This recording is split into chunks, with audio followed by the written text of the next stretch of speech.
Béni soit ton nom, Elohim.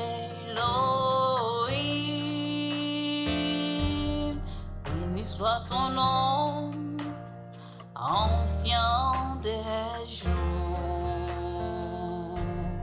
Béni soit ton nom, alléluia. Béni soit. 1 Roi, le chapitre 11. Il est écrit: Or, le roi Salomon aima plusieurs femmes étrangères, outre la fille de Pharaon, des Moabites, des Ammonites, des Éduméens, des Sidoniennes et des Essiens. D'entre les nations dont l'Éternel avait dit aux enfants d'Israël: Vous n'irez point chez elles, et elles ne viendront point chez vous. Certainement, elles détourneraient votre cœur pour suivre leur Dieu. Salomon s'attacha à ces nations par l'amour. Il eut donc pour femmes 700 princesses et 300 concubines, et ces femmes détournaient son cœur.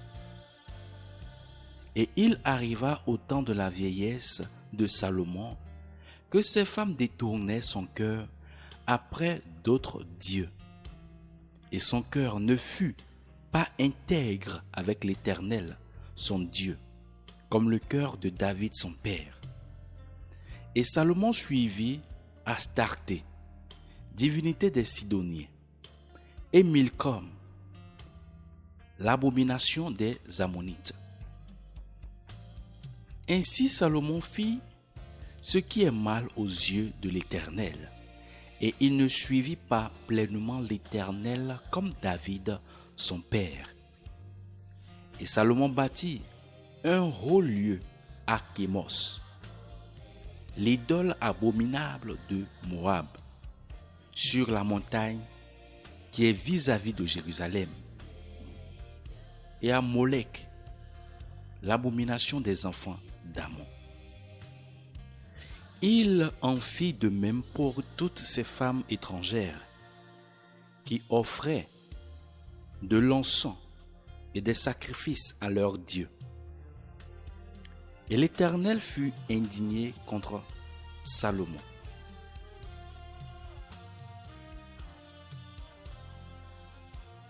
Parce qu'il avait détourné son cœur de l'Éternel, le Dieu d'Israël, qui lui était apparu 2 fois.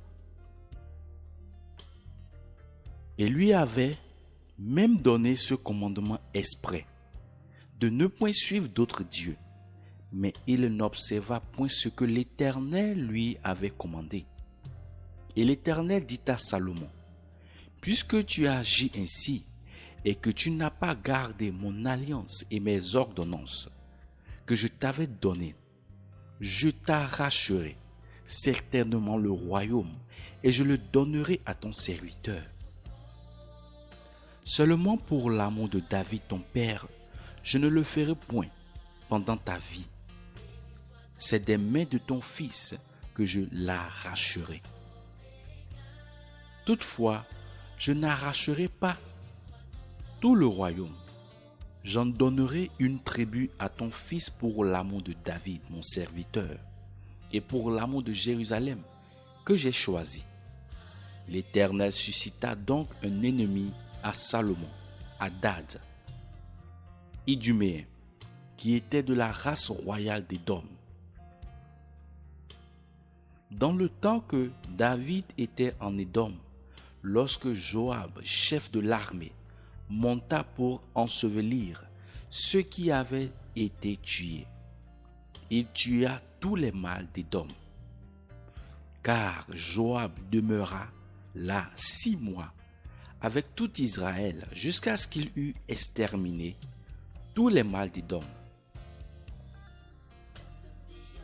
Alors Hadad s'enfuit avec quelques Éduméens, des serviteurs de son père, pour se retirer en Égypte, Or, Hadad était fort jeune. Et quand ils furent partis de Madian, ils vinrent à Paran, et ils prirent avec eux des gens de Paran et se retirèrent en Égypte vers Pharaon, roi d'Égypte, qui lui donna une maison, lui assigna de quoi se nourrir et lui donna aussi une terre. Et Hadad fut fort dans les bonnes grâces de Pharaon, de sorte qu'il lui fit épouser la sœur de sa femme, la sœur de la reine Tachpénès. Et la sœur de Tachpénès lui enfanta son fils Génobat, que Tachpénès seuvra dans la maison de Pharaon. Ainsi, Génobat était dans la maison de Pharaon parmi les fils de Pharaon. Or, quand Hadad eut appris en Égypte que David s'était endormi avec ses pères et que Joab, le chef de l'armée, était mort, il dit à Pharaon, « Laisse-moi partir, et je m'en irai en mon pays. » Et Pharaon lui dit, « Que te manque-t-il donc auprès de moi, pour que tu demandes ainsi de t'en aller en ton pays ?»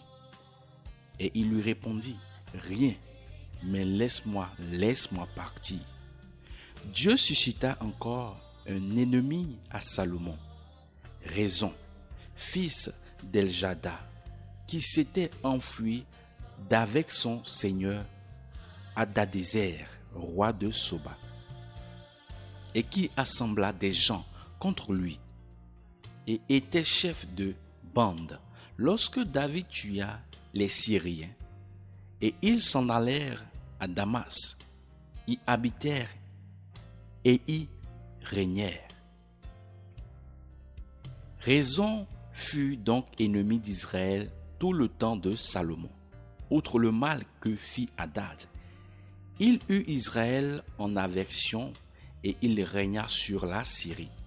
Jéroboam, fils de Nébat, Éphrasien de Séréda, serviteur de Salomon, dont la mère femme veuve s'appelait Séroua, se révolta aussi contre le roi. Et voici l'occasion pour laquelle il se révolta contre le roi. Salomon bâtissait Milo et fermait la brèche de la cité de David son père. Or Jéroboam était fort et vaillant. Et Salomon, voyant ce jeune homme qui travaillait, l'établit sur toute la corvée de la maison de Joseph. Or, il arriva dans ce temps-là que Jéroboam sortit de Jérusalem, et le prophète Achisa, le Silonite, vêtu d'un manteau neuf, le rencontra dans le chemin, et ils étaient eux deux tout seuls dans les champs. Alors Achija prit le manteau neuf qu'il avait sur lui, et le déchira en 12 morceaux. Et il dit à Jéroboam, « Prends pour toi 10 morceaux, car ainsi a dit l'Éternel, le Dieu d'Israël.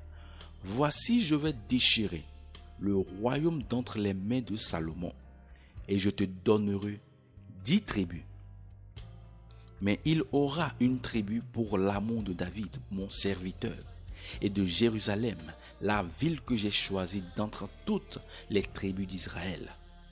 Parce qu'ils m'ont abandonné et se sont prosternés devant Astarté, divinité des Sidoniens, devant Kémos, dieu de Moab, et devant Milcom, dieu des enfants d'Amon, et n'ont point marché dans mes voies pour faire ce qui est droit à mes yeux, pour garder mes statuts et mes ordonnances, comme l'a fait David, père de Salomon.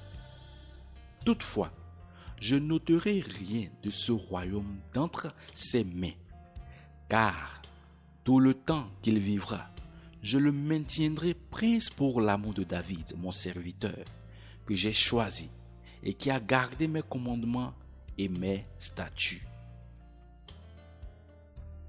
Mais j'ôterai le royaume d'entre les mains de son fils, et je t'en donnerai 10 tribus, et je donnerai une tribu à son fils, afin que David mon serviteur ait toujours une lampe devant moi à Jérusalem, la ville que j'ai choisie pour y mettre mon nom. Je te prendrai donc, tu régneras sur tout ce que souhaitera ton âme, et tu seras roi sur Israël. Et si tu m'obéis dans tout ce que je commanderai, si tu marches dans mes voies et que tu fasses tout ce qui est droit à mes yeux, gardant mes statuts et mes commandements, comme a fait David, mon serviteur, je serai avec toi, je te bâtirai une maison stable, comme j'en ai bâti une à David, et je te donnerai Israël. Ainsi j'affligerai la postérité de David à cause de cela, mais non pour toujours. Or Salomon chercha à faire mourir Jéroboam, mais Jéroboam se leva et s'enfuit en Égypte, vers Shishak, roi d'Égypte, et il demeura en Égypte jusqu'à la mort de Salomon. Quant au reste des actions de Salomon, et tout ce qu'il fit, et sa sagesse, cela n'est-il pas écrit au livre des actes de Salomon? Or, le temps que Salomon régna à Jérusalem sur tout Israël fut de 40 ans. Puis Salomon s'endormit avec ses pères, et il fut enseveli dans la cité de David son père. Et Roboam son fils régna à sa place. 1 Roi, le chapitre 12. Il est écrit: Or Roboam se rendit à Sichem, car tout Israël était venu à Sichem pour l'établir roi. Et quand Jéroboam, fils de Nébat, l'apprit, il était encore en Égypte où il s'était enfui de devant le roi Salomon, et il demeurait en Égypte. Mais on l'envoya appeler. Ainsi Jéroboam et toute l'assemblée d'Israël vinrent et parlaient à Roboam en disant: Ton père a mis sur nous un joug pesant, mais toi, allège maintenant cette rude servitude de ton père et ce joug pesant qu'il nous a imposé, et nous te servirons. Et il leur répondit: Allez, et dans 3 jours revenez vers moi. Ainsi le peuple s'en alla. Et le roi Roboam consulta les vieillards qui avaient été auprès de Salomon, son père, pendant sa vie. Et il leur dit: Quelle réponse me conseillez-vous de faire à ce peuple? Et il lui parlait en ces termes: Si aujourd'hui tu rends ce service à ce peuple, si tu leur cèdes et leur réponds par de bonnes paroles, ils seront tes serviteurs à toujours. Mais il ne suivit pas le conseil que les vieillards lui avaient donné, et il consulta les jeunes gens qui avaient grandi avec lui et qui se tenaient devant lui. Et il leur dit: Que me conseillez-vous de répondre à ce peuple qui m'a parlé et m'a dit: Allège le joug que ton père a mis sur nous? Alors les jeunes gens qui avaient grandi avec lui parlaient et lui dirent: Tu parleras ainsi à ce peuple qui t'est venu dire: Ton père a mis sur nous un joug pesant, mais toi allège-le. Tu leur parleras ainsi: Mon petit doigt est plus gros que les reins de mon père. Or mon père vous a imposé un joug pesant, mais moi je rendrai votre joug plus pesant encore. Mon père vous a châtié avec des fouets, mais moi je vous châtierai avec des fouets garnis de pointe.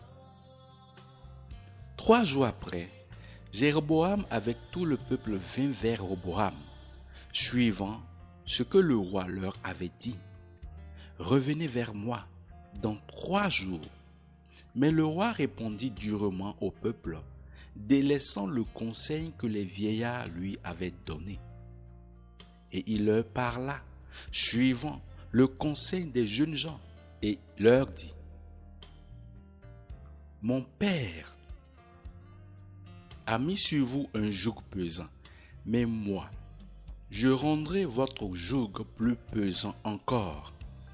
Mon père vous a châtié avec des fouets, mais moi je vous châtierai avec des fouets garnis de pointes. Le roi n'écouta donc point le peuple, car cela était ainsi dispensé par l'Éternel pour ratifier la parole qu'il avait adressée par le ministère d'Asija, le Silonite, à Jéroboam, fils de Nébat. Et quand tout Israël vit que le roi ne les écoutait pas, le peuple fit cette réponse au roi: Quelle part avons-nous avec David? Nous n'avons point d'héritage avec le fils d'Isaïe. À tes tentes, Israël. Maintenant, David pourvoit à ta maison. Ainsi, Israël s'en alla dans ses tentes. Mais quant aux enfants d'Israël qui habitaient les villes de Juda, Roboam régna sur eux.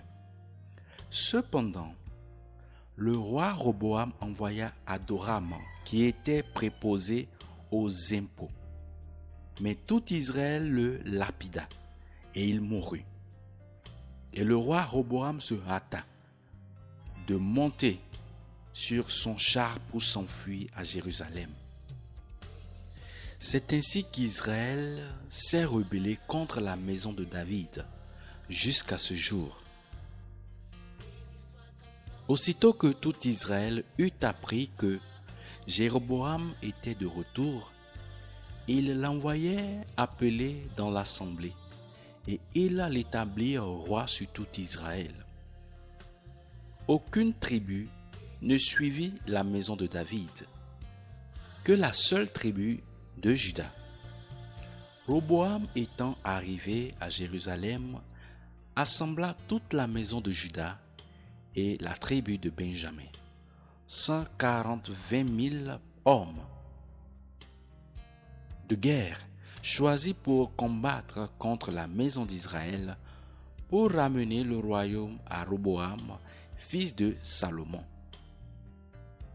Mais la parole de Dieu fut adressée à Shemaïsa, homme de Dieu, en ces termes: Parle à Roboam, fils de Salomon, roi de Juda, et à toute la maison de Juda et de Benjamin, et au reste du peuple, et dis-leur: Ainsi a dit l'Éternel, vous ne monterez point, et vous ne combattrez point contre vos frères, les enfants d'Israël. Retournez-vous-en, chacun dans sa maison, car ceci vient de moi. Et ils obéirent à la parole de l'Éternel, et ils s'en retournèrent selon la parole de l'Éternel. Or, Jéroboam bâtit Sichem en la montagne d'Éphraïm, et y habita. Puis il sortit de là et bâtit Pénuel. Et Jéroboam dit en son cœur: Le royaume pourrait bien maintenant retourner à la maison de David.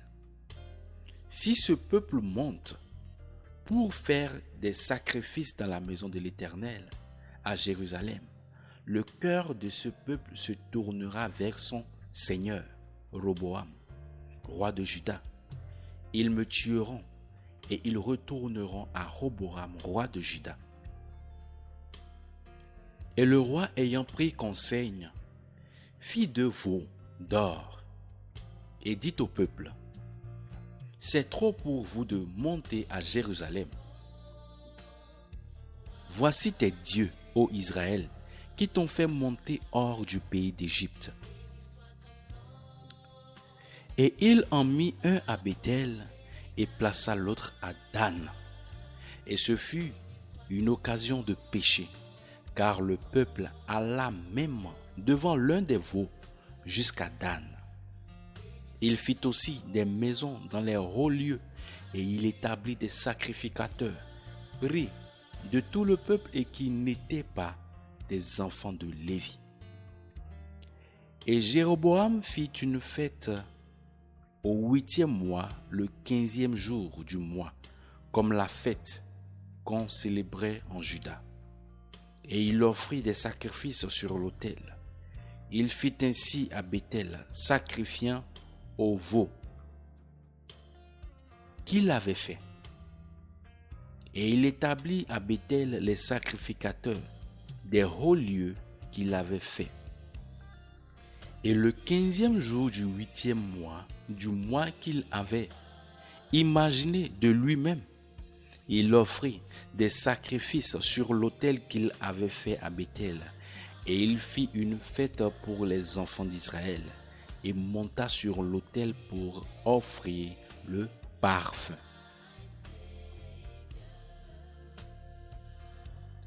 1 Roi le chapitre 13.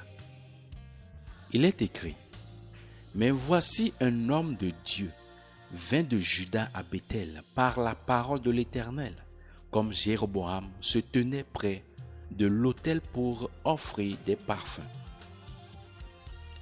Et il cria contre l'autel par la parole de l'Éternel et dit: Autel, autel, ainsi dit l'Éternel, voici un fils naîtra à la maison de David, son nom sera Josias.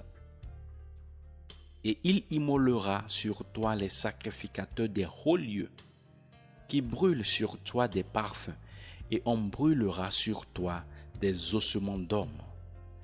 Et il donna le jour même un signe en disant: C'est ici le signe que l'Éternel a parlé.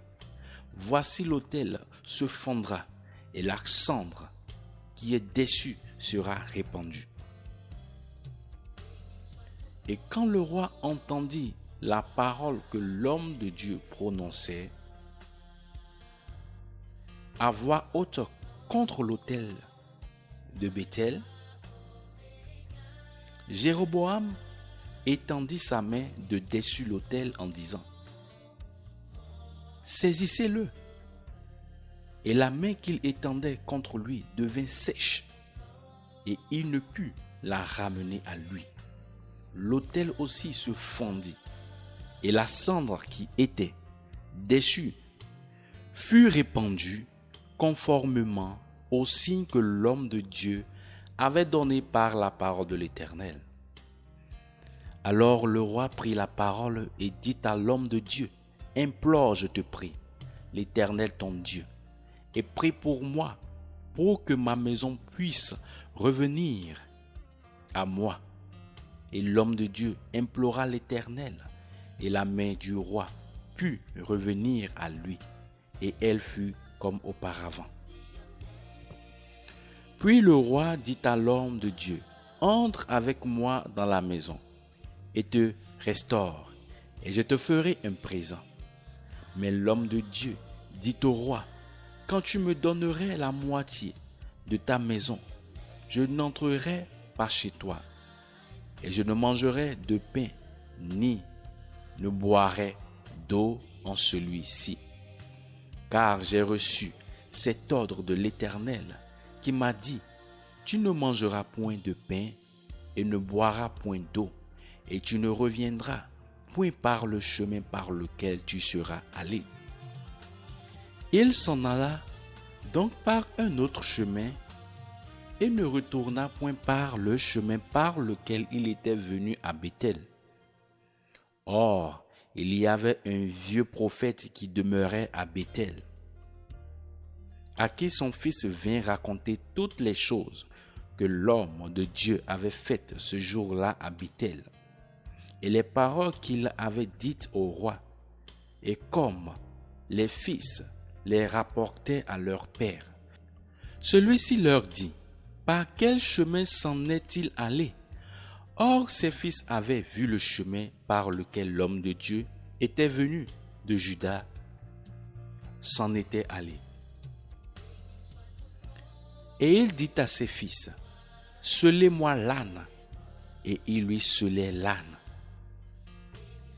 et il monta dessus. Ainsi il s'en alla après l'homme de Dieu, et il le trouva ainsi, assis sous un chêne. Et il lui dit, « Es-tu l'homme de Dieu qui est venu de Juda ?» Et il lui dit, « C'est moi. » Et il lui dit, « Viens avec moi à la maison et mange du pain. » Mais il répondit, « Je ne puis retourner avec toi, ni entrer chez toi, et je ne mangerai point de pain, ni ne boirai d'eau avec toi dans ce lieu. Car il m'a été dit par la parole de l'Éternel, tu n'y mangeras point de pain, et tu n'y boiras point d'eau, et tu ne retourneras point par le chemin par lequel tu seras allé. » Et il lui dit, « Moi aussi, je suis prophète comme toi. Et un ange m'a parlé de la part de l'Éternel et m'a dit, ramène-le avec toi dans ta maison et qu'il mange du pain et boive de l'eau. » Il lui mentait. Alors il s'en retourna avec lui et il mangea du pain et but de l'eau dans sa maison. Et il arriva comme il était assis à table que la parole de l'Éternel fut adressée au prophète qui l'avait ramené. Et il cria à l'homme de Dieu qui était venu de Juda, « Ainsi parle l'Éternel, parce que tu as été rebelle à l'ordre de l'Éternel et que tu n'as point gardé le commandement que l'Éternel ton Dieu t'avait donné. Mais que tu t'en es retourné et que tu as mangé du pain et bu de l'eau dans le lieu dont il t'avait dit, ni mange point de pain et ni bois point d'eau. Ton corps n'entrera point au tombeau de tes pères. » Après qu'il eut mangé du pain et qu'il eut bu, il fit seller l'âne pour le prophète qu'il avait ramené. Et celui-ci s'en alla, et un lion le trouva dans le chemin et le tua. Et son corps était étendu dans le chemin, et l'âne se tenait auprès du corps, le lion aussi se tenait auprès du corps. Et voici quelques passants virent le corps étendu dans le chemin, et le lion qui se tenait auprès du corps, et ils vinrent le dire dans la ville où demeurait le vieux prophète. Quand le prophète qui avait ramené du chemin l'homme de Dieu l'eut appris, il dit, « C'est l'homme de Dieu qui a été rebelle à l'ordre de l'Éternel. L'Éternel l'a livré au lion, qui l'a déchiré et l'a tué, selon la parole que l'Éternel lui avait dite. » Et il dit à ses fils, « Scellez-moi l'âne. » Et ils le scellèrent. Et il alla et trouva son corps gisant dans le chemin, et l'âne et le lion qui se tenaient auprès du corps. Le lion n'avait pas dévoré le corps et n'avait pas déchiré l'âne. Et le prophète releva le corps de l'homme de Dieu et le mit sur l'âne et le ramena. Et ce vieux prophète revint dans la ville pour en faire le deuil et l'ensevelir. Et il mit son corps dans son tombeau, et il pleurait sur lui, en lui disant, « Hélas, mon frère !» Et après l'avoir enseveli, il dit à ses fils, « Quand je serai mort, ensevelissez-moi dans le tombeau où est enseveli l'homme de Dieu, et mettez mes os à côté de ses os, car elle s'accomplira certainement la parole qu'il a prononcée à voix haute de la part de l'Éternel contre l'autel qui est à Béthel et contre toutes les maisons des hauts lieux qui sont dans les villes de Samarie. » Néanmoins, Jéroboam ne se détourna point de sa mauvaise voie, mais il fit de nouveau pour les hauts lieux des sacrificateurs pris de tout le peuple, et il instituait qui le voulait pour en faire un sacrificateur des hauts lieux. Et cela augmenta tellement le péché de la maison de Jéroboam qu'elle fut effacée et exterminée de dessus la terre. 1 Roi le chapitre 14. Il est écrit: En ce temps-là, Abijah, fils de Jéroboam, devint malade. Et Jéroboam dit à sa femme: Lève-toi maintenant et déguise-toi, qu'on ne reconnaisse pas que tu es la femme de Jéroboam. Et va-t'en à Silo. Là est Achija, le prophète. C'est lui qui a dit que je serai roi sur ce peuple. Et prends en ta main 10 pains, des gâteaux et un vase de miel, et entre chez lui. Il te déclarera ce qui doit arriver à l'enfant. Et la femme de Jéroboam fit ainsi. Elle se leva et s'en alla à Silo. Et elle entra dans la maison d'Achija. Or, Achija ne pouvait voir, car ses yeux étaient obscurcis par la vieillesse. Mais l'Éternel avait dit à Achija: Voici la femme de Jéroboam, qui vient pour s'enquérir de toi, touchant son fils, parce qu'il est malade. Tu lui diras telle et telle chose. Quand elle entrera, elle fera semblant d'être quelqu'un d'autre.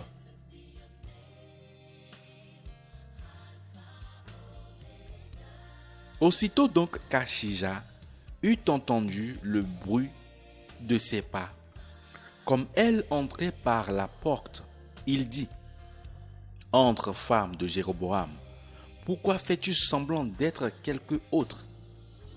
J'ai mission de t'annoncer des choses dures.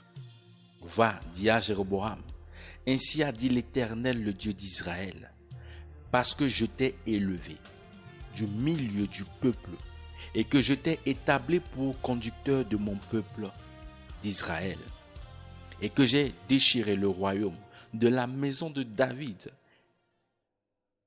et te l'ai donné, mais que tu n'as point été comme David mon serviteur, qui a gardé mes commandements et marché après moi de tout son cœur, et ne faisant que ce qui est droit devant moi. Et que tu as fait plus mal que tous ceux qui ont été avant toi, que tu t'en es allé et t'es fait d'autres dieux et des images de fonte pour m'irriter, et que tu m'as rejeté derrière ton dos. À cause de cela, voici, je vais faire venir du mal sur la maison de Jéroboam.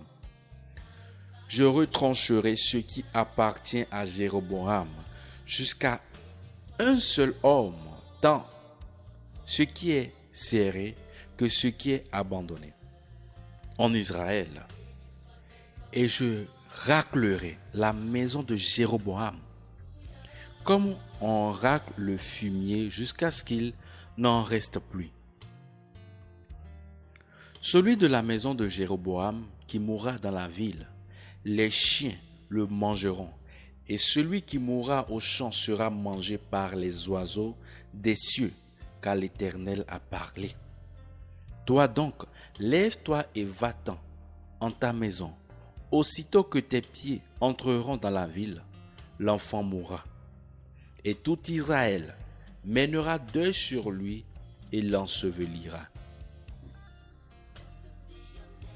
Car lui seul de la maison de Jéroboam entrera au tombeau, parce que l'Éternel, le Dieu d'Israël, a trouvé quelque chose de bon en lui seul, de toute la maison de Jéroboam. Et l'Éternel établira sur lui un roi qui en ce jour-là retranchera la maison de Jéroboam. Et quoi? Même dans peu. Et l'Éternel frappera Israël comme quand le roseau est agité dans l'eau. Et il arrachera Israël de dessus ce bon pays qu'il a donné à leur père. Et il les dispersera au-delà du fleuve, parce qu'ils se sont fait des emblèmes d'Achéra, irritant l'Éternel. Et il livrera Israël à cause des péchés que Jéroboam a commis et qu'il a fait commettre à Israël. Alors la femme de Jéroboam se leva et s'en alla. Et elle vint à Tirzah. Et comme elle mettait le pied sur le seuil de la maison, le jeune garçon mourut. Et on l'ensevelit, et tout Israël mena deuil sur lui, selon la parole que l'Éternel avait prononcée par son serviteur Achija, le prophète. Quant au reste des actions de Jéroboam, comment il fit la guerre et comment il y régna, voici cela est écrit au livre des chroniques des rois d'Israël. Or, le temps que régna Jéroboam fut de 22 ans. Puis il s'endormit avec ses pères, et Nadab, son fils, régna à sa place. Or, Roboam, fils de Salomon, régna en Juda. Il avait 41 ans quand il commença à régner. Et il régna 17 ans à Jérusalem, la ville que l'Éternel avait choisie d'entre toutes les tribus d'Israël pour y mettre son nom. Sa mère s'appelait Naama, l'Ammonite. Et Juda fit ce qui est mal aux yeux de l'Éternel. Et par les péchés qu'ils commirent, ils émurent sa jalousie, plus que leur père n'avait jamais fait. Car ils se bâtirent aussi des hauts lieux, avec des statues et des emblèmes d'Achéra sur toutes les hautes collines et sur tous les arbres verts. Il eut même des prostituées dans le pays. Ils imitèrent toutes les abominations des nations que l'Éternel avait chassées devant les enfants d'Israël. Or, il arriva la 5e année du roi Roboam que Shishak, roi d'Égypte, monta contre Jérusalem. Il prit les trésors de la maison de l'Éternel et les trésors de la maison royale. Il prit tout. Il prit aussi tous les boucliers d'or que Salomon avait faits. Et le roi Roboam fit des boucliers d'airain à la place de ceux-là. Il les mit entre les mains des chefs des coureurs qui gardaient la porte de la maison du roi. Et quand le roi entrait dans la maison de l'Éternel, les coureurs les portaient, puis il les rapportait dans la chambre des coureurs. Quant au reste des actions de Roboam et tout ce qu'il fit, n'est-ce pas écrit au livre des chroniques des rois de Juda? Or, il y eut toujours guerre entre Roboam et Jéroboam. Et Roboam s'endormit avec ses pères, et il fut enseveli avec eux dans la cité de David. Sa mère s'appelait Naama, l'Ammonite, et Abijam, son fils, régna à sa place. 1 Roi, le chapitre 15. Il est écrit: la 18e année du roi Jéroboam, fils de Nébat, Abijam commença à régner sur Juda. Il régna 3 ans à Jérusalem. Sa mère s'appelait Maaka et était fille d'Abishalom. Il marcha dans tous les péchés que son père avait commis avant lui, et son cœur ne fut point intègre envers l'Éternel, son Dieu, comme le cœur de David son père. Mais pour l'amour de David, l'Éternel son Dieu lui donna une lampe dans Jérusalem, suscitant son fils après lui et laissant subsister Jérusalem. Parce que David avait fait ce qui est droit devant l'Éternel, et que pendant toute sa vie, il ne s'était point détourné de tout ce qu'il lui avait commandé, excepté dans l'affaire d'Uri le Hétien. Et il y avait eu guerre entre Roboam et Jéroboam tout le temps de leur vie. Le reste des actions d'Abijam et tout ce qu'il fit, cela n'est-il pas écrit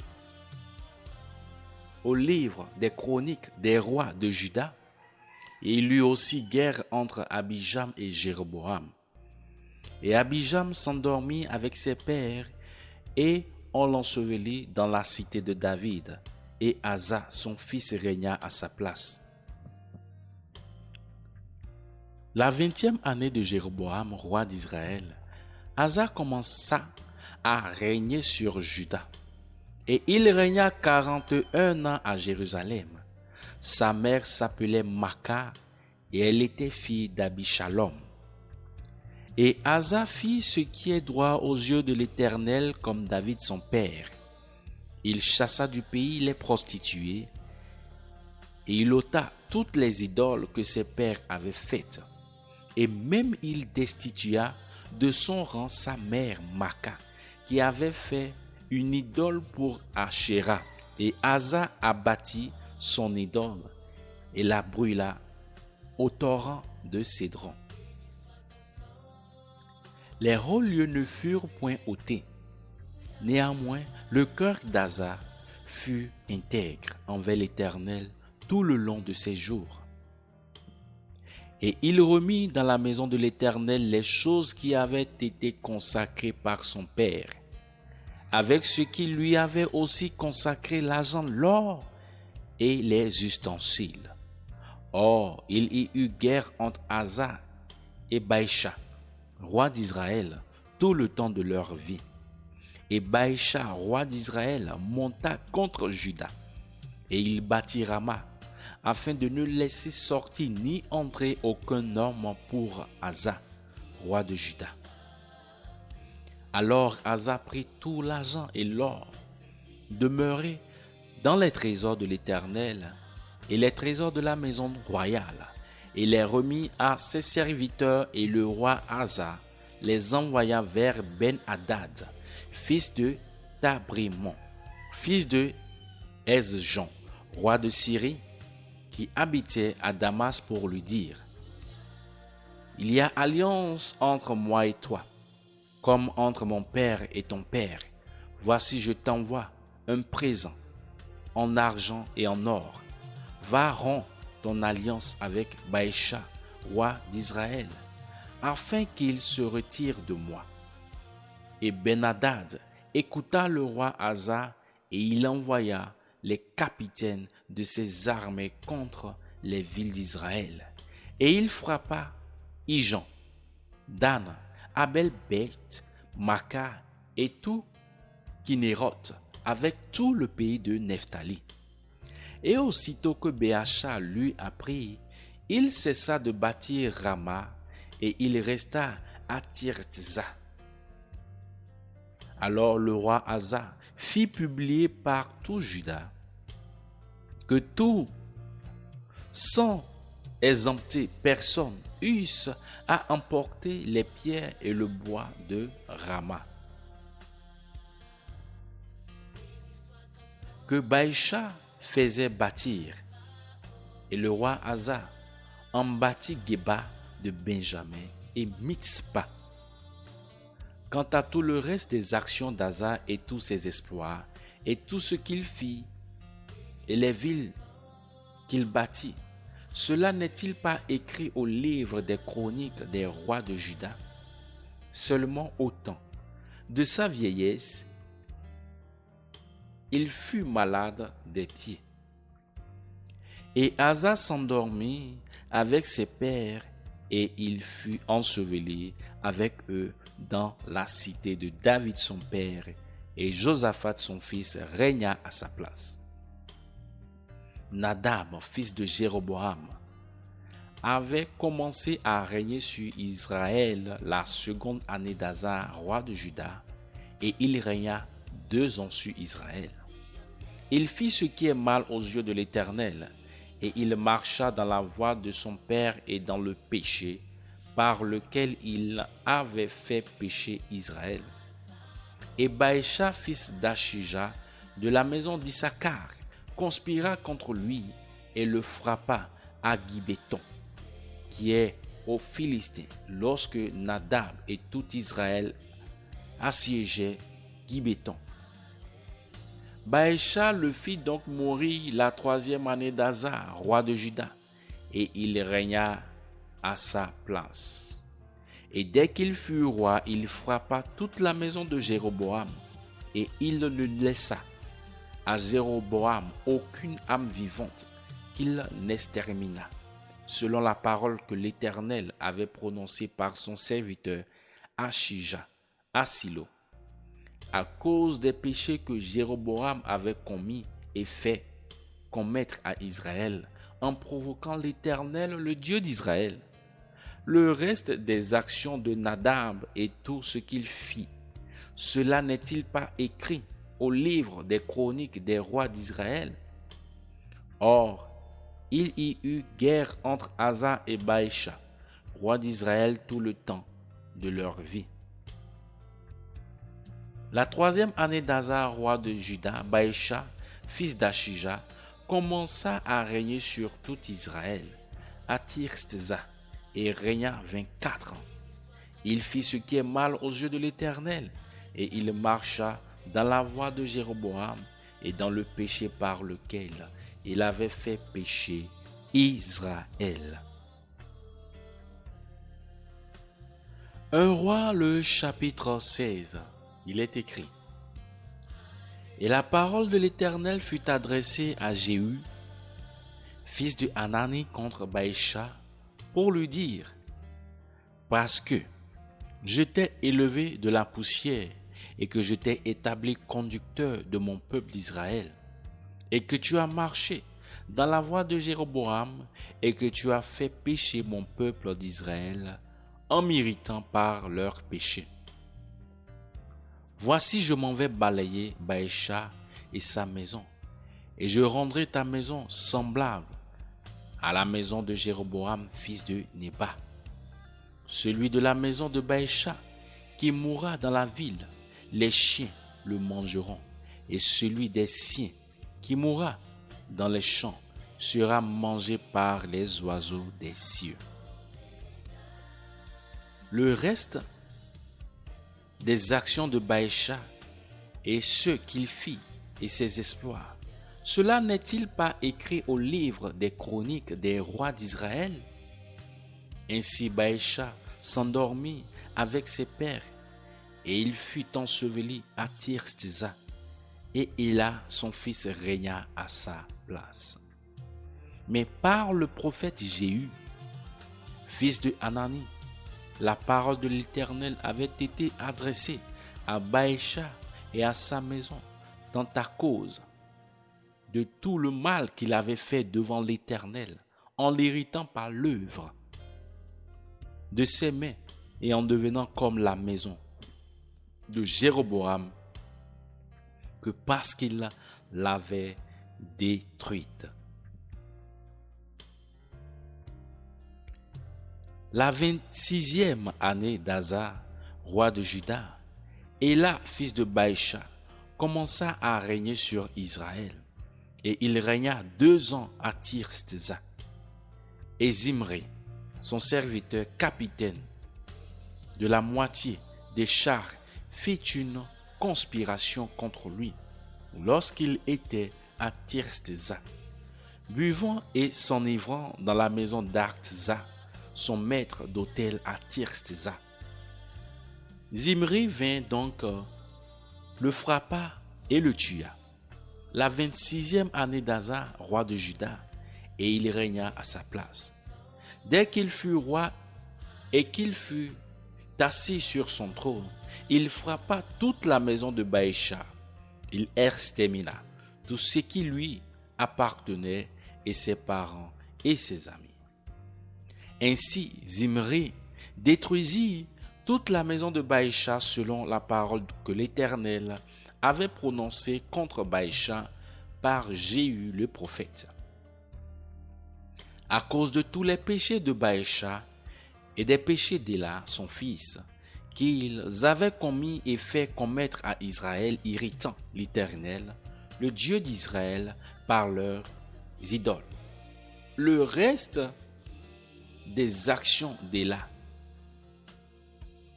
Tout ce qu'il fit n'est-il pas écrit au livre des chroniques des rois d'Israël, la 26e année d'Asa, roi de Juda? Zimri régna 7 jours à Tirzah. Or le peuple était campé contre Gibéton, qui était aux Philistins. Et le peuple qui était campé là entendit qu'on disait: Zimri a fait une conspiration et même il a tué le roi. Et en ce même jour, tout Israël établit dans le camp pour roi Omri, capitaine de l'armée d'Israël. Et Omri et tout Israël avec lui montèrent de Gibéton et ils assiégeaient Tirzah.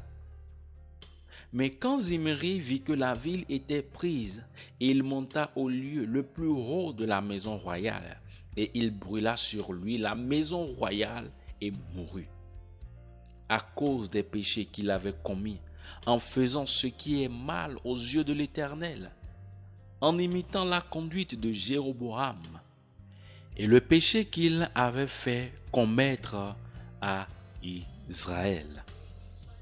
Quant au reste des actions de Zimri et la conspiration qu'il trama, n'est-ce pas écrit au livre des chroniques des rois d'Israël?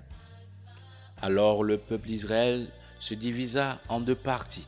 La moitié du peuple suivait Tibni, fils de Ginath, pour le faire roi, et l'autre moitié suivait Omri.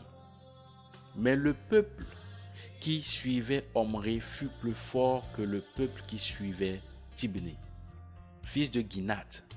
Et Tibni mourut et Omri régna.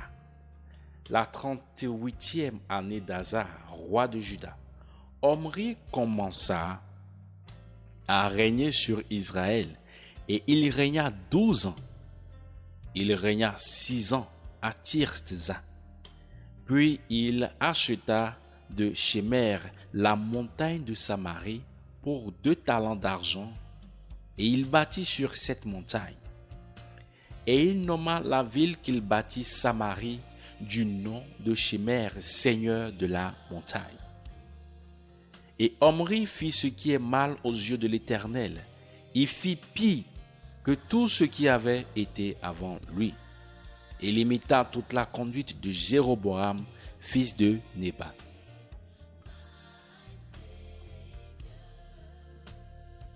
Et le péché qu'il avait fait commettre aux Israélites, irritant l'Éternel, le Dieu d'Israël, par leurs idoles. Le reste des actions d'Omri, tout ce qu'il fit et ses exploits, cela n'est-il pas écrit au livre des chroniques des rois d'Israël? Et Omri s'endormit avec ses pères et fut enseveli à Samarie. Et Akab, son fils, régna à sa place. Akab, fils d'Omri, commença à régner sur Israël la 38e année d'Asa, roi de Juda. Et Akab, fils d'Omri, régna sur Israël à Samarie 22 ans. Et Akab, fils d'Omri, fit ce qui est mal aux yeux de l'Éternel, plus que tout ce qui avait été avant lui. Et comme si c'eût été peu de choses pour lui d'imiter les péchés de Jéroboam, fils de Nébat, il prit pour femme Jézabel, fille d'Ethbal, roi des Sidoniens. Puis il alla et servit Baal et se prosterna devant lui. Et il dressa un autel à Baal dans la maison de Baal, qu'il bâtit à Samarie. Et Akab fit aussi une idole d'Ashéra. Et Akab fit plus encore que tous les rois d'Israël qui avaient été avant lui, pour irriter l'Éternel, le Dieu d'Israël. De son temps, Hiel de Béthel bâtit Jéricho. Il la fonda sur Abiram son aîné. et il en posa les portes sur Ségoub, son dernier-né, selon la parole que l'Éternel avait prononcée par Josué, fils de Nun. 1 Roi, le chapitre 17.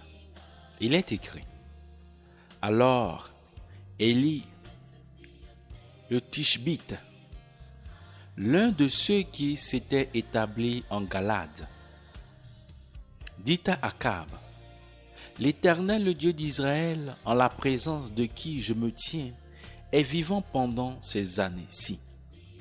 Il n'y aura ni rosée ni pluie, sinon à ma parole.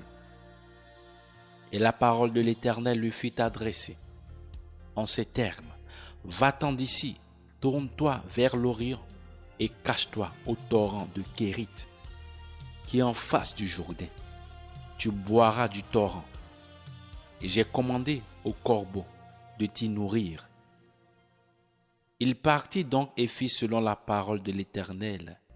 Et il s'en alla et demeura au torrent de Kérit, qui est en face du Jourdain.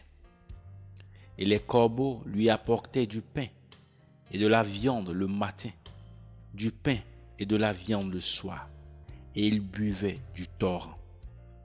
Mais il arriva qu'au bout de quelque temps, le torrent fut à sec, parce qu'il n'y avait pas eu de pluie au pays. Alors la parole de l'Éternel lui fut adressée en ces termes: Lève-toi, va-t'en à Sarepta, qui appartient à Sidon, et demeure là. Voici, j'ai commandé là à une femme veuve de te nourrir. Il se leva donc et s'en alla à Sarepta. Et comme il arrivait à la porte de la ville, voici, il y avait là une femme veuve qui ramassait du bois. Il l'appela et lui dit: Je te prie, prends-moi un peu d'eau dans un vase et que je boive. Et elle s'en alla pour en prendre. Mais il la rappela et lui dit: Je te prie, prends-en ta main une bouchée de pain pour moi. Mais elle répondit: L'Éternel ton Dieu est vivant. Je n'ai pas une galette, je n'ai qu'une poignée de farine dans une cruche et un peu d'huile dans une fiole. Et voici, je ramasse 2 bûches. Puis je rentrerai et j'apprêterai cela pour moi et pour mon fils. Nous le mangerons et après nous mourrons. Et Élie lui dit: Ne crains point, rentre, fais comme tu l'as dit. Toutefois, fais-moi premièrement une petite galette. Tu me l'apporteras dehors et après tu en feras pour toi et pour ton fils. Car ainsi a dit l'Éternel, le Dieu d'Israël: La farine qui est dans la cruche ne manquera point, et l'huile qui est dans la fiole ne finira point, jusqu'au jour où l'Éternel enverra la pluie sur la terre. Elle s'en alla donc et fit comme Élie avait dit, et elle en mangea, elle et sa famille ainsi que lui pendant longtemps. La farine de la cruche ne manqua point, et l'huile de la fiole ne finit point, selon la parole que l'Éternel avait prononcée par Élie. Après ces choses, il arriva que le fils de la maîtresse de la maison tomba malade. Et la maladie s'aggrava tellement qu'il ne resta plus de souffle en lui. Et elle dit à Élie: Qu'y a-t-il entre moi et toi, homme de Dieu? Es-tu venu chez moi pour renouveler la mémoire de mon iniquité et pour faire mourir mon fils? Et il lui dit: Donne-moi ton fils. Et il le prit d'entre ses bras et le porta dans la chambre haute où il demeurait, et il le coucha sur son lit. Puis il cria à l'Éternel et dit: Éternel mon Dieu, est-ce que tu affligeras même cette veuve chez qui je demeure au point de faire mourir son fils? Et il s'étendit sur l'enfant par 3 fois. Et il cria à l'Éternel et dit, Éternel mon Dieu, je te prie que l'âme de cet enfant rentre en lui. Et l'Éternel exauça la voix d'Élie, et l'âme de l'enfant rentra en lui, et il recouvra la vie. Alors, Élie prit l'enfant et le descendit de la chambre haute dans la maison et le donna à sa mère. Et il dit, regarde, ton fils vit. Et la femme dit à Élie, je connais maintenant que tu es un homme de Dieu et que la parole de l'Éternel qui est dans ta bouche est la vérité. 1 Roi, le chapitre 18. Il est écrit, et il s'écoula un nombre de jours, et la parole de l'Éternel fut adressée à Élie, la 3e année en ces mots. Va, montre-toi à Akab, et j'enverrai de la pluie sur la terre. Et Élie s'en alla pour se montrer à Akab, et la famine était grande à Samarie. Et Akab avait appelé Abdias, son maître d'autel. Or, Abdias craignait fort l'Éternel. Quand Jézabel exterminait les prophètes de l'Éternel, Abdias prit 100 prophètes et les cacha, 50 dans une caverne et 50 dans une autre, et les y nourrit de pain et d'eau. Akab dit donc à Abdias, va par le pays vers toutes les fontaines et vers tous les torrents. Peut-être que nous trouverons de l'herbe et que nous sauverons la vie aux chevaux et aux mulets et n'aurons pas à détruire de bêtes. Et ils se partageaient entre eux le pays pour le parcourir. Akab allait à part par un chemin et Abdias allait séparément par un autre chemin. Et comme Abdias était en chemin, voici Élie le rencontra et Abdias le reconnut et il tomba sur son visage et dit, est-ce toi mon seigneur Élie?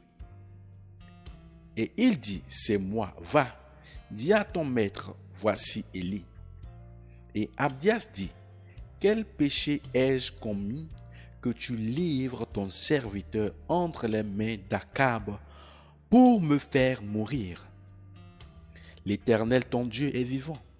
Il n'y a point de nation ni de royaume où mon maître n'est envoyé pour te chercher. Et comme l'on répondait, il n'y est point, il faisait jurer le royaume et la nation qu'on ne pouvait te trouver. Et maintenant tu dis, va, dis à ton maître, voici Élie. Et il arrivera quand je serai parti d'avec toi, que l'Esprit de l'Éternel te transportera où je ne saurai point, et j'irai faire mon rapport à Akab. Et ne te trouvant point, il me tuera. Or ton serviteur craint l'Éternel dès sa jeunesse. N'a-t-on pas dit à mon Seigneur ce que je fis quand Jézabel tuait les prophètes de l'Éternel?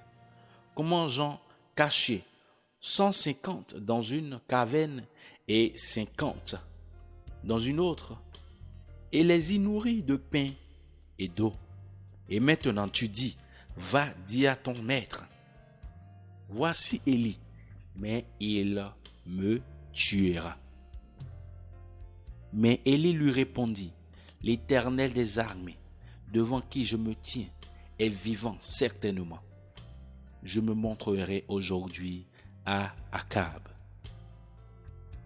Abdias s'en alla donc à la rencontre d'Akab et lui fit son rapport. Et Akab vint au-devant d'Élie. Et aussitôt qu'Akab eut vu Élie, il lui dit, est-ce toi perturbateur d'Israël? Mais il répondit, je n'ai point troublé Israël, mais c'est toi et la maison de ton père, en ce que vous avez abandonné les commandements de l'Éternel et que tu es allé après les Baals. Mais maintenant, envoie et fais assembler vers moi à la montagne de Carmel tout Israël et les 450 prophètes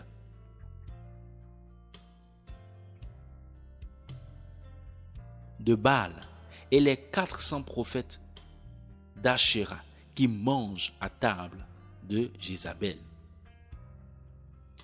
Et Akab envoya vers tous les enfants d'Israël et rassembla les prophètes à la montagne de Carmel. Puis Élie s'approcha de tout le peuple et dit, « Jusqu'à quand boiterez-vous des deux côtés? Si l'Éternel est Dieu, suivez-le. Mais si c'est Baal, suivez-le. » Mais le peuple ne lui répondit pas un mot. Alors Élie dit au peuple, « Je suis demeuré seul, prophète de l'Éternel, et les prophètes de Baal sont 450 hommes. Qu'on nous donne 2 jeunes taureaux, qu'ils en choisissent un pour eux, qu'ils le dépècent et le mettent sur le bois, mais qu'ils n'y mettent point le feu. Et je préparerai l'autre taureau, et je le mettrai sur le bois, et je n'y mettrai point le feu. Puis invoquez le nom de votre Dieu, et moi j'invoquerai le nom de l'Éternel, et le Dieu qui répondra par le feu. C'est celui-là qui sera Dieu. » Et tout le peuple répondit en disant, « C'est bien dit. » Et Élie dit au prophète de Baal, « Choisissez pour vous l'un des taureaux et préparez-le les premiers, car vous êtes en plus grand nombre. Et invoquez le nom de votre Dieu, mais n'y mettez pas le feu. » Et ils prirent le taureau qu'on leur donna et le préparèrent. Et ils invoquèrent le nom de Baal depuis le matin jusqu'à midi, disant, « Baal, exauce-nous. » Mais il n'y eut ni voix ni réponse, et ils sautaient autour de l'autel qu'on avait fait. Et sur le midi, Élie se moquait d'eux et disait, « Criez à haute voix, car il est Dieu, mais il pense à quelque chose, ou il est à quelque affaire, ou en voyage peut-être qu'il dort, et il s'éveillera. » Il criait donc à voix haute, et il se faisait des incisions avec des couteaux et des lancettes, selon leur coutume, jusqu'à ce que le sang coulât sur eux. Et lorsque midi fut passé, et qu'ils eurent fait les prophètes jusqu'au temps où l'on offre l'oblation sans qu'il eût ni voix ni réponse, ni aucune apparence, qu'on tue égard à ce qu'il faisait. Alors Élie dit à tout le peuple, « Approchez-vous de moi. » Et tout le peuple s'approcha de lui, et il répara l'autel de l'Éternel qui était démoli. Et Élie prit 12 pierres, selon le nombre des tribus des enfants de Jacob, auxquels la parole de l'Éternel avait été adressée, en lui disant, « Israël sera ton nom. » Et il bâtit de ces pierres un autel au nom de l'Éternel. Puis il fit autour de l'autel un canal de la capacité de 2 mesures de semences. Et il rangea le bois et dépesa le taureau et le mit sur le bois. Et il dit, « Emplissez d'eau 4 cruches et versez-les sur l'holocauste et sur le bois. » Puis il dit, « Faites-le une seconde fois. » Et ils le firent une seconde fois. Il dit encore, « Faites-le une troisième fois. » Et ils firent une troisième fois, de sorte que les eaux allait autour de l'autel et même il remplit d'eau le canal. Et au temps où l'on offre l'oblation, le prophète Élie s'approcha et dit: L'Éternel, Dieu d'Abraham, d'Isaac et d'Israël, qu'on connaisse aujourd'hui que tu es Dieu en Israël et que je suis ton serviteur et que c'est ta parole que j'ai fait toutes ces choses. Exauce-moi, Éternel, exauce-moi, et que ce peuple connaisse que c'est toi, l'Éternel, qui est Dieu, et que c'est toi qui ramènes leur cœur. Alors le feu de l'Éternel tomba, et il consuma l'holocauste, et le bois, et les pierres, et la poussière, et absorba l'eau qui était dans le canal. Et tout le peuple voyant cela tomba sur son visage et dit: C'est l'Éternel qui est Dieu, c'est l'Éternel qui est Dieu. Et Élie leur dit: Saisissez les prophètes de Baal, qu'il n'en échappe pas un.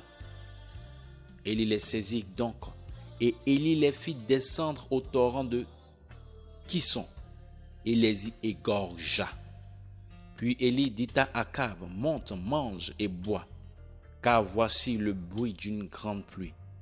Et Akab monta pour manger et pour boire. Mais Élie monta au sommet du Carmel, et se penchant contre terre, il mit son visage entre ses genoux. Et dit à son serviteur: Monte maintenant et regarde vers la mer. Il monta donc et regarda, et dit: Il n'y a rien. Et il lui dit: Retourne-y par cette fois. À la 7e fois, il dit: Voilà une petite nuée, comme la paume de la main d'un homme, qui monte de la mer. Alors Élie lui dit: Monte, et dit à Akab: Attelle et descends, de peur que la pluie ne te retienne. Et sur ces entrefaites, les cieux s'obscurcirent de nuages. Le vent se leva et il eut une grande pluie. Alors Akab partit sur son char et s'en alla à Jizréel. Et la main de l'Éternel fut sur Élie, et s'étant ceint les reins, il courut devant Akab jusqu'à l'entrée de Jizréel. Un roi, le chapitre 19. Il est écrit: Or Akab rapporta à Jézabel tout ce qu'avait fait Élie, et comment il avait tué par l'épée tous les prophètes. Et Jézabel envoya un messager vers Élie pour lui dire: Que les dieux me traitent avec la dernière rigueur, si demain à cette heure je ne te mets dans le même état que l'un d'eux. Et voyant cela, Élie se leva et s'en alla pour sauver sa vie. Et il s'en vint à Beersheba qui est de Juda, et laissa là son serviteur. Mais pour lui, il s'en alla dans le désert une journée de chemin. Et il vint s'asseoir sous un genêt, et il demanda la mort en disant: C'est assez, ô Éternel, prends maintenant mon âme, car je ne suis pas meilleur que mes pères. Puis il se coucha et s'endormit sous un genêt, et voici un ange le toucha et lui dit: Lève-toi, mange. Et il regarda, et voici à son chevet était un gâteau cuit au charbon et une cruche d'eau. Il mangea donc et but et se recoucha. Et l'ange de l'Éternel revint une seconde fois et le toucha en disant: Lève-toi, mange, car le chemin est trop long pour toi. Et il se leva donc et mangea et but. Et avec la force que lui donna ce repas, il marcha 40 jours et 40 nuits jusqu'à Horeb, la montagne de Dieu. Et là, il entra dans la caverne et il passa la nuit. Et voici la parole de l'Éternel lui fut adressé en ces mots: « Que fais-tu ici, Élie ?» Et il répondit: « J'ai été extrêmement ému de jalousie pour l'Éternel, le Dieu des armées, car les enfants d'Israël ont abandonné ton alliance. Ils ont démoli tes autels et ils ont tué tes prophètes par l'épée. Et je suis demeuré moi seul, et ils cherchent ma vie pour me l'ôter. » Et il lui dit: « Sors et tiens-toi sur la montagne devant l'Éternel. » Et voici l'Éternel passait, et un vent grand et violent déchirait les montagnes et brisait les rochers devant l'Éternel. Mais l'Éternel n'était point dans ce vent. Après le vent, il eut un tremblement de terre. L'Éternel n'était point dans ce tremblement. Et après le tremblement, un feu. L'Éternel n'était point dans ce feu. Et après le feu, un son doux et subtil. Et sitôt qu'Élie l'eut entendu, il arriva qu'il s'enveloppa le visage de son manteau et sortit et se tint à l'entrée de la caverne. Et voici une voix lui fut adressée en ces termes: « Que fais-tu ici, Élie ?» Et il dit: « J'ai été extrêmement ému de jalousie pour l'Éternel, le Dieu des armées, car les enfants d'Israël ont abandonné ton alliance. Ils ont démoli tes autels et ils ont tué tes prophètes par l'épée. Et je suis demeuré moi seul, et ils cherchent ma vie pour me l'ôter. » Mais l'Éternel lui dit: « Va, retourne-t'en par ton chemin du désert à Damas, et quand tu y seras entré, tu oindras Hazaël roi sur la Syrie. Tu oindras aussi Jéhu, fils de Nimshi, roi sur Israël, et tu oindras Élisée, fils de Shaphat, d'Abel Méola, comme prophète à ta place. Et il arrivera que quiconque échappera à l'épée de Hazaël sera mis à mort par Jéhu, et quiconque échappera à l'épée de Jéhu sera mis à mort par Élisée. Mais j'en ferai demeurer 7000 de reste en Israël, tous ceux qui n'ont point fléchi les genoux devant Baal et dont la bouche ne l'a point baisé. » Élie partit donc de là, et il trouva Élisée, fils de Shaphat, qui labourait, ayant 12 couples de bœufs devant lui, et il était avec la 12e. Et Élie passa vers lui et jeta sur lui son manteau. Alors Élisée laissa ses bœufs et courut après Élie en disant: « Je te prie que j'aille embrasser mon père et ma mère, et puis je te suivrai. » Et il lui dit: « Va et reviens, car que t'ai-je fait ?» Il s'en retourna donc d'avec lui, et il prit une couple de bœufs et les offrit en sacrifice, et avec le bois de l'attelage des bœufs, il en fit bouillir la chair et la donna au peuple, et ils mangèrent. Puis il se leva et suivit Élie, et il le servait.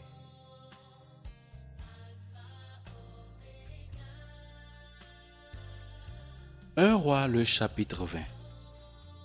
Il est écrit: Or Ben-Hadad, roi de Syrie, assembla toute son armée. Il avait avec lui 32 rois, et des chevaux et des chars, et il monta et assiégea Samarie et lui fit la guerre. Et il envoya des messagers à Akab, roi d'Israël, dans la ville. Et il lui fit dire: Ainsi parle Ben-Hadad, ton argent, ton or est à moi. Tes femmes aussi et tes beaux enfants sont à moi. Et le roi d'Israël répondit et dit: Comme tu le dis, ô roi, mon seigneur, je suis à toi avec tout ce que j'ai. Les messagers revinrent et dirent, ainsi par Ben-Hadad, puisque je t'ai envoyé dire, donne-moi ton argent et ton or, tes femmes et tes enfants. Ainsi demain, en ce même temps, quand j'enverrai mes serviteurs chez toi, ils fouilleront ta maison et les maisons de tes serviteurs, et ils se saisiront de tout ce que tu prends plaisir à voir et l'emporteront. Alors le roi d'Israël appela tous les anciens du pays et dit, considérez, je vous prie, et voyez que cet homme ne cherche que du mal, car il avait envoyé vers moi pour avoir mes femmes, mes enfants, mon argent et mon or, et je ne lui avais point refusé. Et tous les anciens et tout le peuple lui dirent, ne l'écoute pas et ne consent pas. Il répondit donc au messager de Ben-Hadad, dites au roi, mon seigneur, tout ce que tu as envoyé dire la première fois à ton serviteur, je le ferai, mais ceci je ne puis le faire. Et les messagers s'en allèrent et lui rendirent réponse. Mais Ben-Hadad lui renvoya dire, que les dieux me traitent avec la dernière rigueur, si la poussière de Samarie suffit, pour remplir le creux de la main de tout le peuple qui suit mes pas. Mais le roi d'Israël répondit, dites-lui que celui qui revêt l'armure ne se glorifie pas comme celui qui la quitte. Et quand Ben-Hadad eut entendu cette parole, il buvait alors dans les tentes avec les rois. Et il dit à ses serviteurs, prenez position, et ils prirent position contre la ville. Et voici un prophète s'approcha d'Akab, roi d'Israël, et dit, ainsi a dit l'Éternel, vois-tu toute cette grande multitude? Voici je vais la livrer aujourd'hui entre tes mains, et tu sauras que je suis l'Éternel. Et Akab dit, par qui? Et il répondit, ainsi a dit l'Éternel par les vallées, des gouverneurs, des provinces. Et il dit, qui engagera le combat? Et il lui répondit, toi.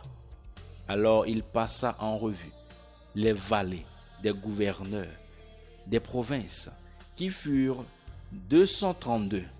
Après eux, il passa en revue tout le peuple, tous les enfants d'Israël, et ils étaient 7000. Et ils sortirent en plein midi lorsque Ben-Hadad buvait et s'enivrait dans les tentes, lui et les 32 rois, ses auxiliaires. Les vallées des gouverneurs, des provinces, sortirent les premiers, et Ben-Hadad envoya quelques personnes qui lui firent ce rapport. Il est sorti des gens de Samarie. Et il dit, si c'est pour la paix qu'ils sont sortis, saisissez les vivants. Et si c'est pour le combat, saisissez les vivants. Les valets des gouverneurs des provinces sortirent donc de la ville, puis l'armée après eux. Et ils frappaient chacun son homme, et les Syriens s'enfuirent, et Israël les poursuivit.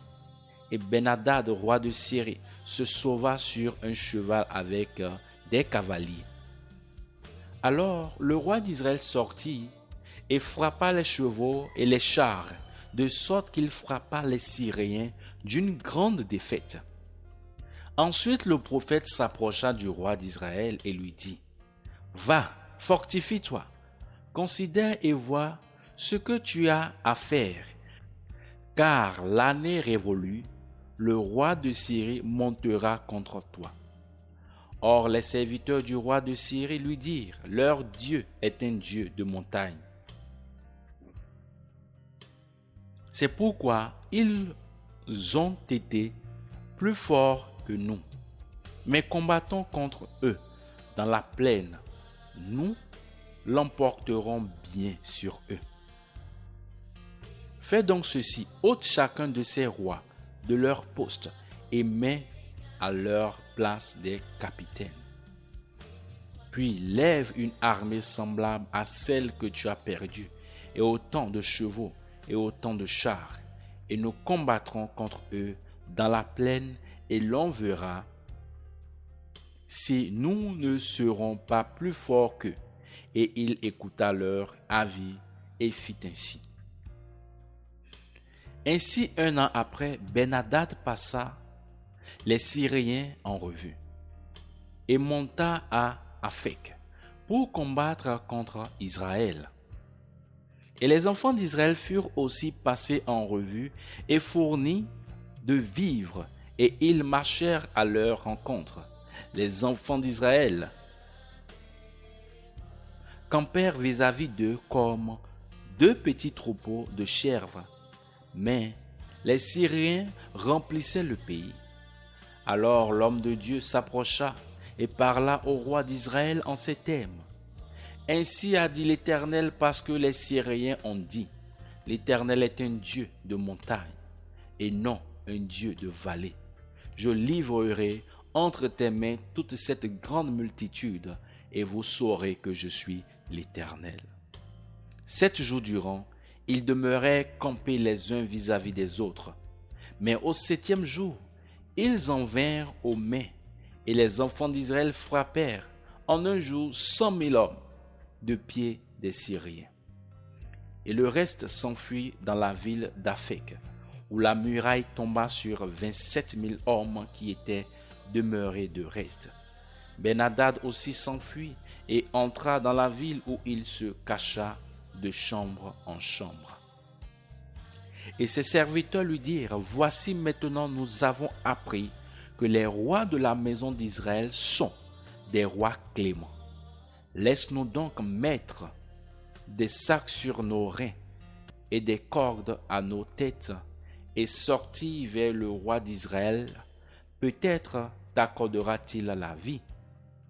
Alors ils se ceignirent de sacs autour de leurs reins et de cordes autour de leurs têtes, et vinrent vers le roi d'Israël et dirent, ton serviteur Ben-Hadad dit, je t'en prie, laisse-moi vivre. Et il répondit, vit-il encore? Il est mon frère.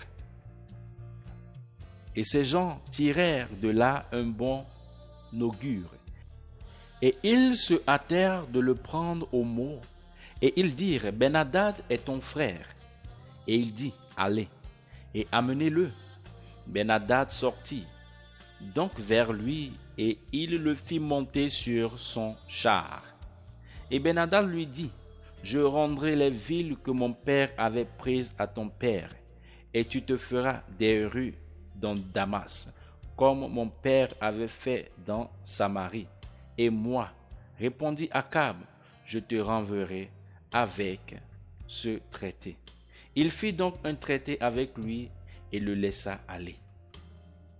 Alors un homme d'entre les fils des prophètes dit à son compagnon sur l'ordre de l'Éternel, frappe-moi, je te prie, mais il refusa de le frapper. Et il lui dit, parce que tu n'as pas obéi à la voix de l'Éternel, voici tu vas te séparer de moi, et le lion te tuera. Quand il se fut séparé d'avec lui, le lion le rencontra et le tua. Il rencontra un homme et dit, frappe-moi, je te prie. Et l'homme le frappa et le blessa. Et le prophète s'en alla et se tint sur le chemin du roi, et il se déguisa par un bandeau sur les yeux. Et comme le roi passait, il cria vers le roi et dit, ton serviteur était allé au milieu du combat, et voici quelqu'un s'écartant m'a amené un homme et m'a dit, garde cet homme, s'il vient à s'échapper, ta vie en répondra, ou tu payeras un talent d'argent. Et il est arrivé, comme ton serviteur était occupé çà et là, que l'homme a disparu. Et le roi d'Israël lui répondit, c'est ta condamnation, tu as prononcé toi-même. Aussitôt cet homme ôta le bandeau de dessus ses yeux, et le roi d'Israël reconnut qu'il était d'entre les prophètes. Et ce prophète lui dit, ainsi a dit l'Éternel, parce que tu as laissé aller d'entre tes mains l'homme que j'avais voué à la mort. Ta vie répondra pour sa vie, et ton peuple pour son peuple. Et le roi d'Israël s'en alla chez lui, chagrin et irrité, et il vint à Samarie. 1 Roi, le chapitre 21. Il est écrit: Il arriva après ces choses que Naboth le Jizréelite, ayant une vigne à Jizréel, près du palais d'Akab, roi de Samarie. Akab parlait à Naboth et lui dit: Donne-moi ta vigne que j'en fasse un jardin de verdure, car elle est proche de ma maison. Et au lieu de cette vigne, je t'en donnerai une meilleure, ou, si cela te convient, je te donnerai de l'argent pour sa valeur. Mais Naboth répondit à Akab: Que l'Éternel me garde de te donner l'héritage de mes pères.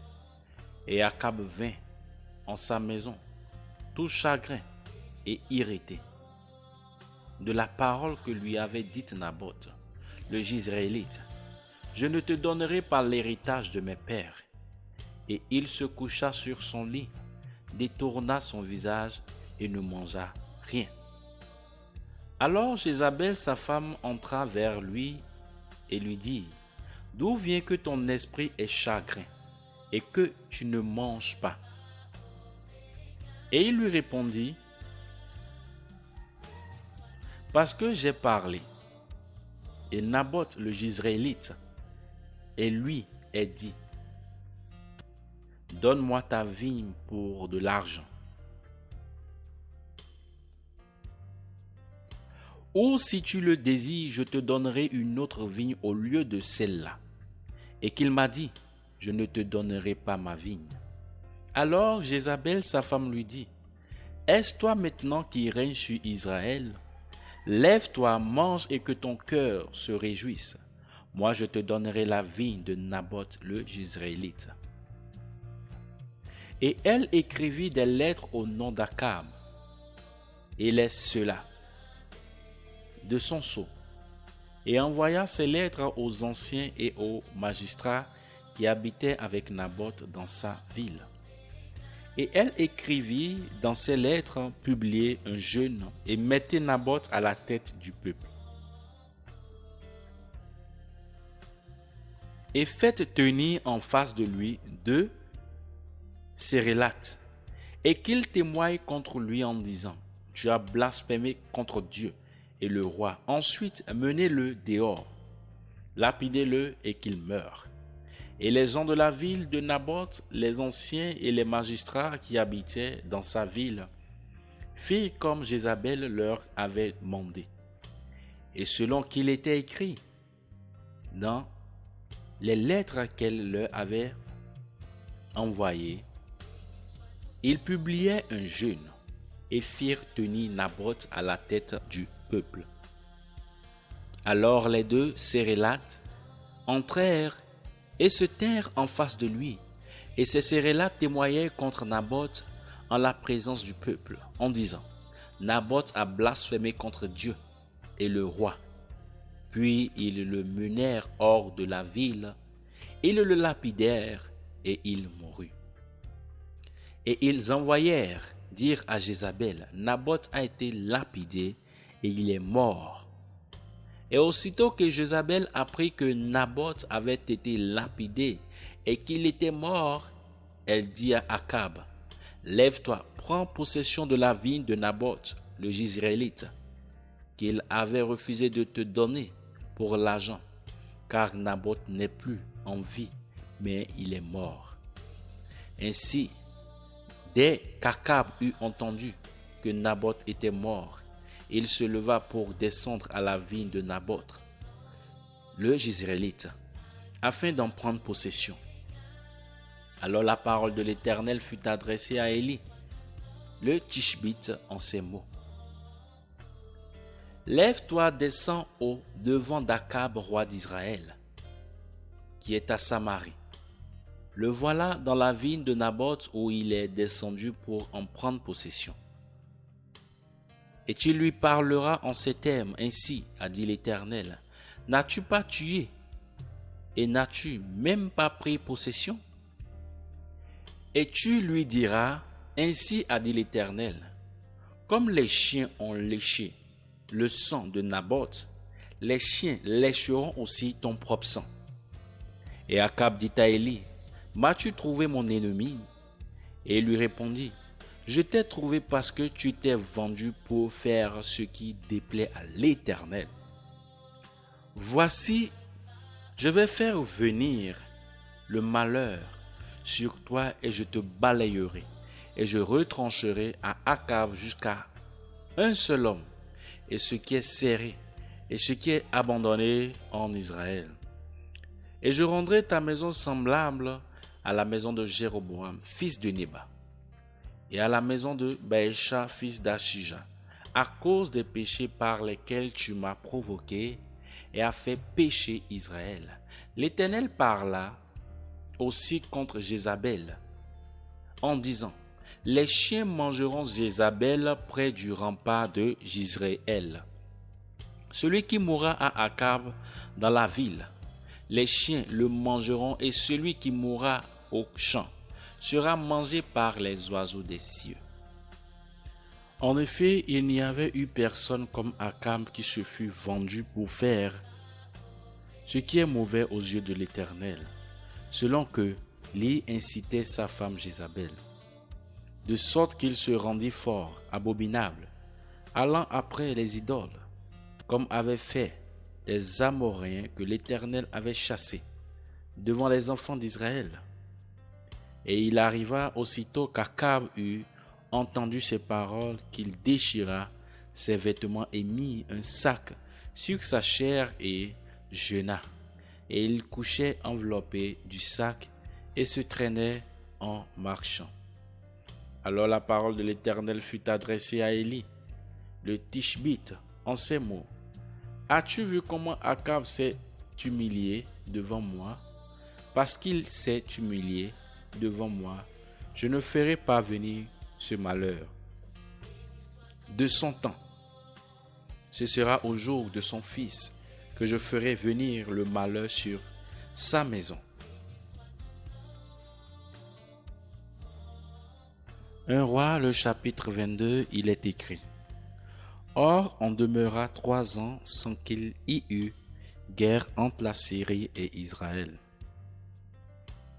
Puis la 3e année, Josaphat, roi de Juda, étant descendu vers le roi d'Israël dit à ses serviteurs, savez-vous que Ramoth de Galade nous appartient et nous nous tenons tranquilles sans la reprendre des mains du roi de Syrie? Puis il dit à Josaphat, viendras-tu avec moi à la guerre contre Ramoth de Galade? Et Josaphat répondit au roi d'Israël, dispose de moi comme toi, de mon peuple comme ton peuple, et de mes chevaux comme de tes chevaux. Et Josaphat dit au roi d'Israël, consulte d'abord, je te prie, la parole de l'Éternel.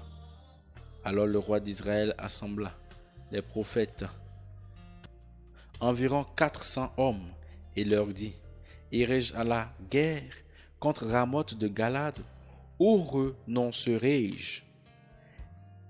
Et il dit, monte, et le Seigneur la livrera entre les mains du roi. Et Josaphat dit, n'y a-t-il point ici encore quelques prophètes que l'Éternel, par qui nous puissions le consulter? Et le roi d'Israël dit à Josaphat, il y a encore un homme par qui l'on peut consulter l'Éternel, mais je le hais, car il ne me prophétise rien de bon, mais seulement du mal. C'est Michée, fils de Jimla. Et Josaphat dit que le roi ne parle pas ainsi. Alors le roi d'Israël appela un officier auquel il dit, fais promptement venir Michée, fils de Jimla. Or le roi d'Israël et Josaphat, roi de Juda, étaient assis chacun sur son trône, revêtus de leurs habits dans la place vers l'entrée de la place de Samarie, et tous les prophètes prophétisaient en leur présence. Alors, Sidkija de Kenana, s'étant fait des cornes de fer, dit ainsi: a dit l'Éternel, avec ces cornes tu heurteras les Syriens jusqu'à les détruire.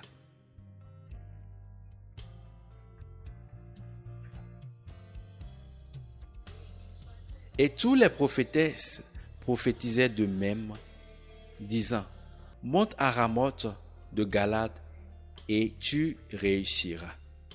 Et l'Éternel la livrera entre les mains du roi. Or, le messager qui est allé appeler Michée lui parla et lui dit: voici maintenant les prophètes prédisent tous d'une voix du bien au roi. Je te prie que ta parole soit semblable à celle de chacun d'eux et annonce du bien. Mais Michée dit: l'Éternel est vivant, je dirai ce que l'Éternel me dira. Il vint donc vers le roi. Et le roi lui dit: Michée, irons-nous à la guerre contre Ramoth de Galade, ou y renoncerons-nous? Et il lui dit: monte et tu réussiras, et l'Éternel la livrera entre les mains du roi. Et le roi lui dit: combien de fois t'adurerai-je de ne me dire que la vérité au nom de l'Éternel? Et il répondit: j'ai vu tout Israël dispersé par les montagnes comme un troupeau de brebis qui n'a point de pasteur. Et l'Éternel a dit: ces gens n'ont point de seigneur, que chacun retourne en paix dans sa maison. Et le roi d'Israël dit à Josaphat: ne t'ai-je pas dit qu'il ne prophétise rien de bon quand il s'agit de moi, mais seulement du mal? Et Michée dit: c'est pourquoi écoute la parole de l'Éternel. J'ai vu l'Éternel assis sur son trône et toute l'armée des cieux se tenant devant lui à sa droite et à sa gauche. Et l'Éternel dit: qui est-ce qui séduira Akab afin qu'il monte et qu'il périsse à Ramoth de Galade? L'un répondait d'une façon et l'autre d'une autre. Alors un esprit s'avança et se tint devant l'Éternel et dit: je le séduirai. Et l'Éternel lui dit: comment? Et il répondit: je sortirai et je serai un esprit de mensonge dans la bouche de tous ces prophètes. Et l'Éternel dit: tu le séduiras et même tu en viendras à bout. Sors et fais ainsi. Maintenant donc, voici l'Éternel a mis un esprit de mensonge dans la bouche de tous tes prophètes que voilà. Et l'Éternel a prononcé du mal contre toi. Alors Sidkija, fils de Kenana, s'approcha et frappa Michée sur la joue en disant: par où l'esprit de l'Éternel m'a-t-il quitté pour te parler? Et Michée répondit: voici, tu le verras au jour où tu iras de chambre en chambre pour te cacher. Alors le roi d'Israël dit à l'officier: prends Michée et mène-le vers Amon, capitaine de la ville, et vers Joas, fils du roi. Et tu diras: ainsi a dit le roi, mettez cet homme en prison et nourrissez-le du pain de l'affliction et de l'eau de l'affliction, jusqu'à ce que je revienne en paix. Et Michée dit: si jamais tu reviens en paix, l'Éternel n'aura point parlé par moi. Et il dit: vous tous, peuple, entendez. Le roi d'Israël monta donc avec Josaphat, roi de Juda, à Ramoth de Galade.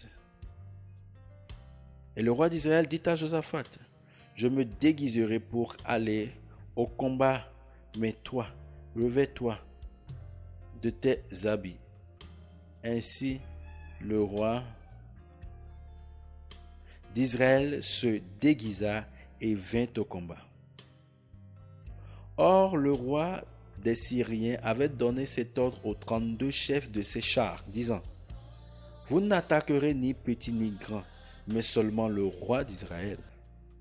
Sitôt donc que les chefs des chars eurent vu Josaphat, ils dirent: C'est certainement le roi d'Israël, et ils tournèrent vers lui pour l'attaquer. Mais Josaphat poussa un cri. Et quand les chefs des chars virent que ce n'était pas le roi d'Israël, ils se détournaient de lui. Alors un homme tira de son arc tout au hasard et frappa le roi d'Israël entre les jointures de la cuirasse. Et le roi dit à son cocher: Tourne et mène-moi hors des rangs, car je suis blessé. Or, en ce jour-là, le combat fut acharné et le roi fut retenu dans son char vis-à-vis des Syriens, et il mourut sur le soir, et le sang de la blessure coula sur le fond du char. Et comme le soleil se couchait, ce cri passa dans les rangs. Chacun à sa ville et chacun à son pays.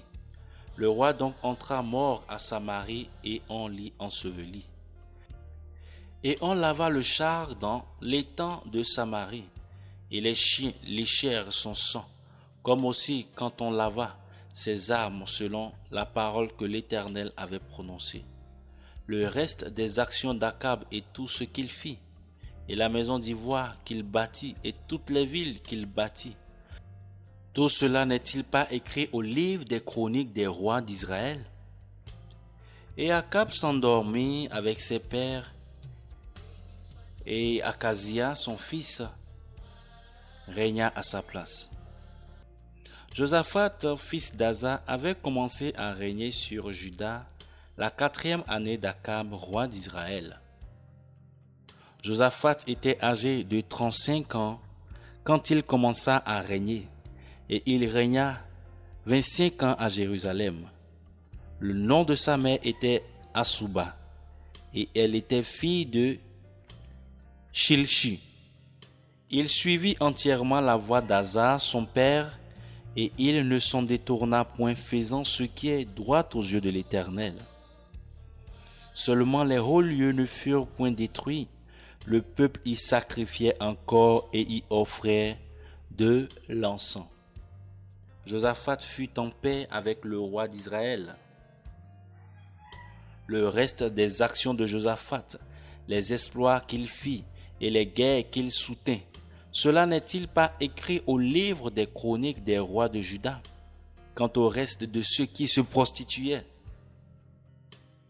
qui étaient demeurés depuis le temps d'Asa, son père, et les fit disparaître du pays. Il n'y avait point alors de roi à Édom, mais le gouverneur était vice-roi. Josaphat équipa une flotte de Tarsis pour aller à Ophir chercher de l'or, mais on n'y alla point parce que les navires furent brisés à Etson-Géber. Alors Akazia, fils d'Akab, dit à Josaphat que mes serviteurs aillent avec les siens sur les navires. Mais Josaphat ne le voulut pas. Et Josaphat s'endormit avec ses pères et fut enseveli avec eux dans la cité de David son père. Et Joram son fils régna à sa place. Akazia, fils d'Akab, commença à régner sur Israël à Samarie la 17e année de Josaphat, roi de Juda, et il régna 2 ans sur Israël. Il fit ce qui est mal aux yeux de l'Éternel, et il marcha dans la voie de son père, et dans la voie de sa mère, et dans la voie de Jéroboam, fils de Nébat, qui avait fait pécher Israël. Il servit Baal et se prosterna devant lui, et il irrita l'Éternel, le Dieu d'Israël, comme l'avait fait son Père. Béni soit le nom de l'Éternel. Béni soit ton nom. Béni soit ton nom éternel. Le nom au-dessus. Le nom de Jésus. Béni soit ton nom, Prince de la paix. Béni soit ton nom, Elohim. Béni soit ton nom, ancien des jours. Béni soit ton nom,